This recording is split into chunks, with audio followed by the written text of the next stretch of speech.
वक्फ bill pass होते ही योगी पूरे action में आ गए हैं। जिस बिल को लेकर उत्तर प्रदेश में सबसे ज्यादा विरोध और प्रदर्शन की आशंका थी, वहां योगी ने ऐसी तैयारी की थी कि जुमे की नमाज भी हो गई और कहीं बवाल नहीं हुआ। चप्पे चप्पे पर योगी ने पुलिस फोर्स उतार दी। संभल से सहारनपुर और लखनऊ से कानपुर तक शहर शहर फ्लैग मार्च हुआ। यह तो बवाल रोकने के लिए योगी का एक्शन था। योगी का असली हंटर अब चलने वाला है। यूपी में वक्फ के नाम पर अवैध कब्जे को छुड़ाया जाएगा। यूपी में 1 लाख से ज्यादा अवैध संपत्तियों पर वक्फ का दावा है, लेकिन जल्द ही योगी इसे छुड़ाने वाले हैं। यानी बिल पास होते ही योगी का ताबड़तोड़ एक्शन शुरू हो गया है।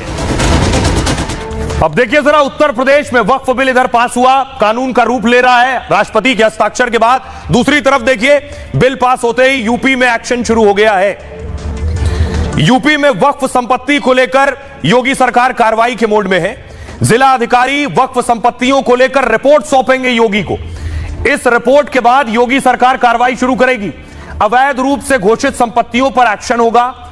यूपी में 1,32,140 संपत्तियों की पहचान करने का ऑर्डर है, यानी 1 लाख से ज्यादा संपत्ति। इसके बाद इन संपत्तियों को जब्त करने के निर्देश दिए गए। ये वो संपत्ति हैं जिनके वक्फ होने पर सवाल उठ रहे हैं। देश में सबसे ज्यादा वक्फ संपत्ति अकेले उत्तर प्रदेश में।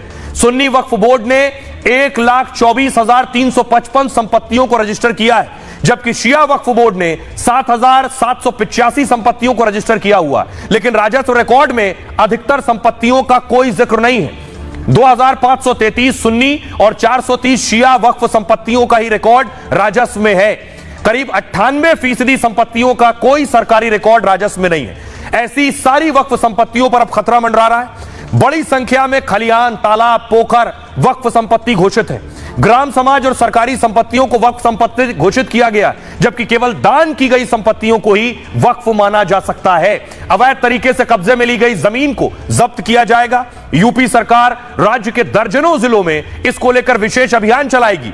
इनमें बाराबंकी, सीतापुर, बरेली, जौनपुर, सहारनपुर में एक्शन की तैयारी है। बिजनौर, बलरामपुर, मुजफ्फरनगर में भी कार्रवाई होगी। वक्फ संपत्तियों पर योगी सरकार जीरो टॉलरेंस नीति अपनाएगी। रामपुर, हरदोई सहित जिलों में अभियान तेज करने के निर्देश हैं। जिन संपत्तियों का कोई वैध दस्तावेज या दान का प्रमाण नहीं है, उन्हें वक्फ संपत्ति नहीं माना जा सकता। ग्रेटर नोएडा में वक्फ की जमीन का फिर सर्वे होगा। जिला प्रशासन और वक्फ बोर्ड के दावों में बड़ा अंतर है।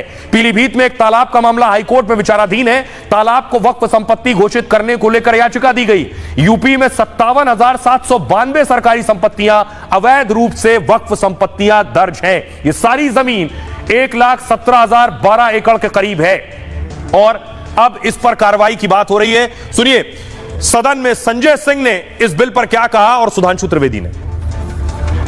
मान्यवर, हम लोग बचपन से एक शब्द सुनते आए, सरकार माई बाप। सरकार माई बाप यानी कि जो सरकार होती है वो लोगों की माई बाप होती है, मां की तरह ख्याल रखती है, पिता की तरह ख्याल रखती है। लेकिन अगर कोई सरकार अपने बच्चों को उसका गला घोटने पे उतारू हो जाए तो वो फिर सरकार निष्पक्ष सरकार नहीं है।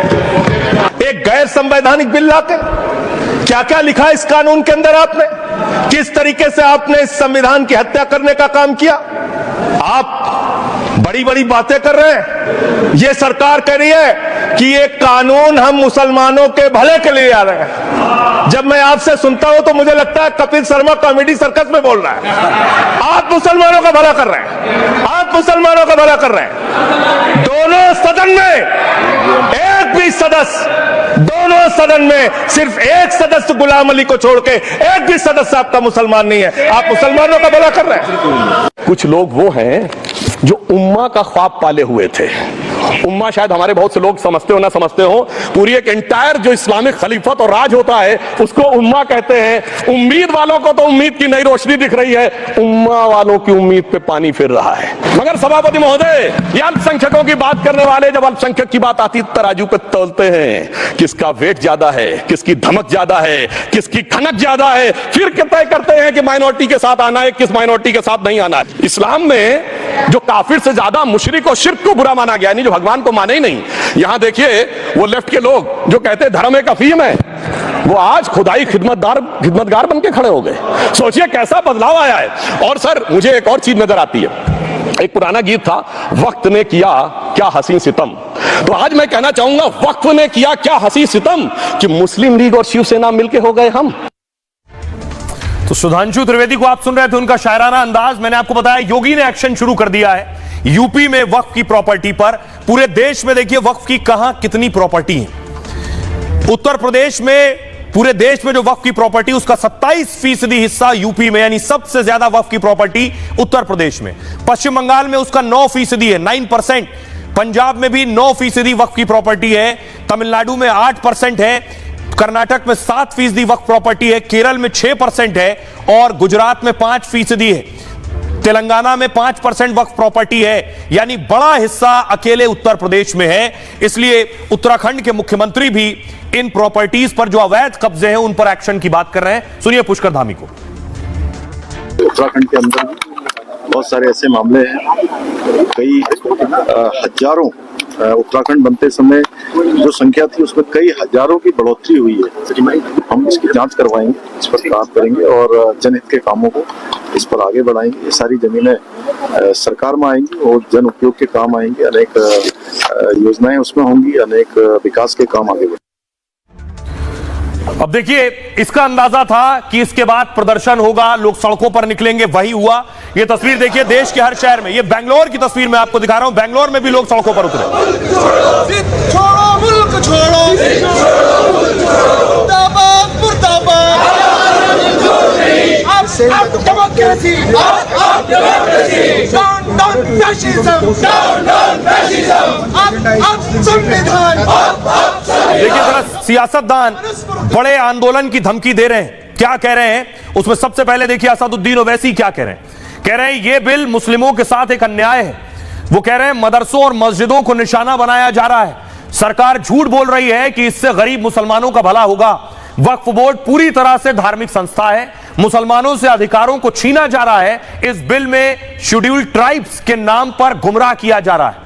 इमरान प्रतापगढ़ी ने कहा संविधान का आर्टिकल 14 हो, 29 हो या फिर 30 हो, चीख चीख कर कहता है कि देश में सब बराबर है। आर्टिकल 26 कहता है कि सबको अपने अपने मजहबी कामों के लिए मंदिर, मस्जिद, गिरजाघर, गुरुद्वारों का निर्माण करने का हक है और उसके रखरखाव का भी हक है। लेकिन यह सरकार मुसलमानों से नफरत में इतनी अंधी हो गई है कि खुलेआम मंत्री और गृह मंत्री देश को गुमराह करते हैं। महबूबा मुफ्ती कह रही है यह अल्पसंख्यक मुसलमानों की संस्था है, इसे बुलडोजर करना और राज्यसभा में पारित करना यह डाका डालने के बराबर है। अफजाल अंसारी कह रहे हैं ये पसमानदा तबके के मुसलमानों को अधिकार देना चाहते हैं, उसको इस प्रॉपर्टी का लाभ देना चाहते हैं। देश के बहुसंख्यक तबके का तो रिजर्वेशन ये सरकार खा गई और अल्पसंख्यक समुदाय के पिछड़ों को इतना दर्द, इनको ये बात समझ में नहीं आती है। इसके अलावा इकरा हसन कह रही है इस बिल के कानून बनने का वक्फ बोर्ड पर तो इस प्रोविजन से हाथ धो बैठेगा, लेकिन अन्य धार्मिक ट्रस्टों को यह सुविधा जारी रहेगी। यहां संविधान के आर्टिकल 14 और 15 का सीधा उल्लंघन है। जियाउर रहमान बर्ग कह रहे हैं वक्फ बिल पर अब आगे की रणनीति बनाएंगे। हमारे लिए यह इतिहास का बुरा दिन है। यह बिल मुस्लिम समाज को टारगेट करने वाला है। इस बिल का विरोध करना हमारा फर्ज बनता है।